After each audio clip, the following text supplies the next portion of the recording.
Bugün akrep burçları için duygusal derinlikler oldukça önemli olacak. Gold. Kendinizi içsel bir yolculuğa çıkmış gibi hissedebilirsiniz. Bu süreçte sezgilerinize güvenmekte fayda var. Hislerinizi dinleyerek kendi içsel gücünüzü keşfedebilirsiniz.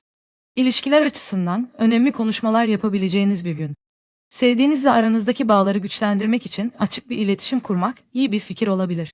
Kendi sınırlarınızı belirlemek hem kendiniz hem de partneriniz için faydalı olacaktır. Bonum. Finansal konularda ise daha dikkatli olmanız gereken bir dönemdesiniz. Harcamalarınıza özen göstermeli ve gereksiz ani alımlardan kaçınmalısınız. Bugün uzun vadeli planlar yaparak mali durumunuzu güçlendirme fırsatı bulabilirsiniz. Son olarak sağlığınıza özen göstermeyi unutmayın. Biraz zaman ayırarak meditasyon yapabilir veya doğa yürüyüşleriyle ruhunuzu tazeleyebilirsiniz.